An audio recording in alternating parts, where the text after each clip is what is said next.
Hello, Johanna Russell, and the purpose of this video is to show you some mechanics of how Schoology works so that you can have a positive learning experience.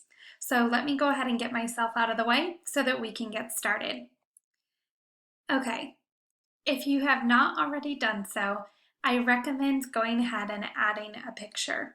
The reason that we would like you to add a picture is because it is our human instinct to want to be able to see who we are talking to. We will connect to you and your ideas better if we can visualize you. So to do that, and I happen to be in my test student account, you can go ahead along the top and click your name. And then from here, it's quite simple. You just add a photo of yourself. You can either attach a file and it will let you crop. So it's okay if you're finding a picture where it's not close up on you. Or if you need to, you're welcome to create an avatar instead. Once you have a picture of yourself uploaded, everything else is optional. Then a couple of things about how Schoology works as far as navigating. Up along the top is you navigating through the actual Schoology site. Along the side is you navigating through where you are at in the platform. So in this case, I happen to be in editing my information. Anytime I'd like to go back to my class, I just go to courses and then I go down to creating self-motivated learners. From there, again, now that I'm in the course, if I want to navigate throughout the course, I use these side tools. You will notice that I have the classroom calendar located over on the right, and you can add this calendar, like you can export this calendar to your own personal calendar as well by just clicking this calendar button. Then all of the learning for the class is actually broken down into steps. And each step is in what we call a discussion board formatting, which is why we're doing this, is so that we can have quality discussions. I'm going to go ahead and go into the step one to show you how to create a post. So all the directions that you need are located at the top, as well as the due date for the assignment and the grade information if it happens to be posted. You'll notice that I take any question that you're going to need to answer in the discussion board, and I include that in green. I also put in green any peer response information, so it's really clear to you what you need to post. Next, you want to make sure when you do the reading and the learning, and take care to note what pieces of information you should be gathering during this time.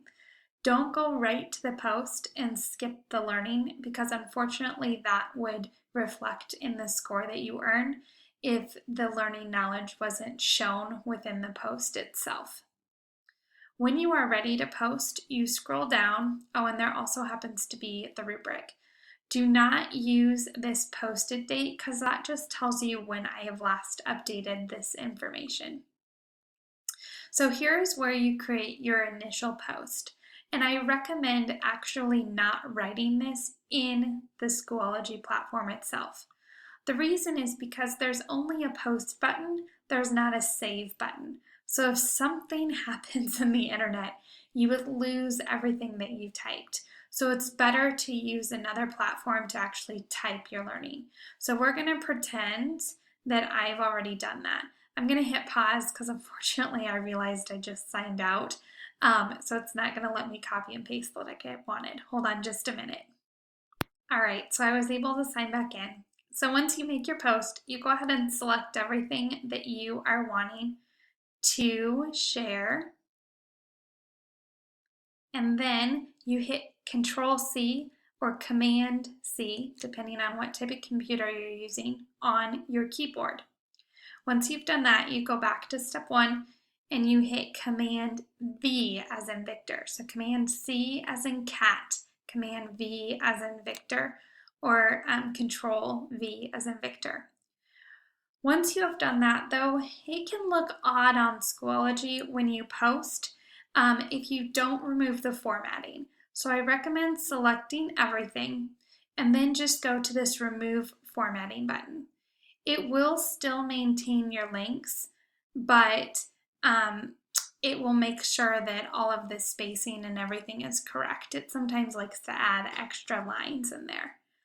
When you are done and you like what you've created, if you want to share your assignment by attaching a file or by sharing a link, go ahead and do that now, or you can upload a resource, either one of those three. So you hit post. You will notice that your feed attaches down at the bottom. And then when you are ready to respond, let's move me back out of the way.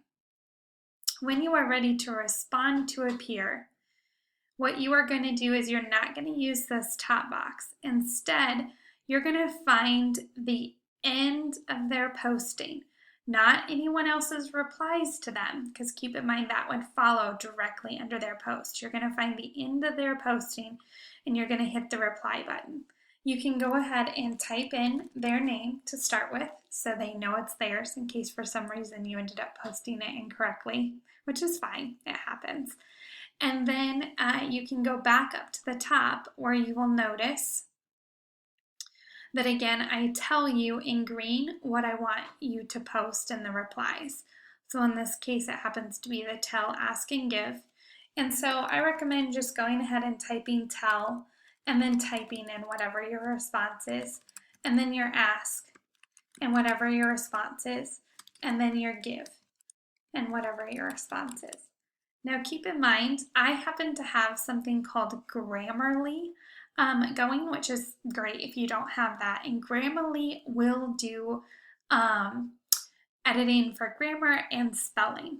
But Schoology itself will not edit your spelling unless you tell it to with the actual click of the spell check. So if you are concerned about that, because of course we would want to keep academic responses, you might want to type even your peer responses in something else like Google Drive and then copy and paste it over.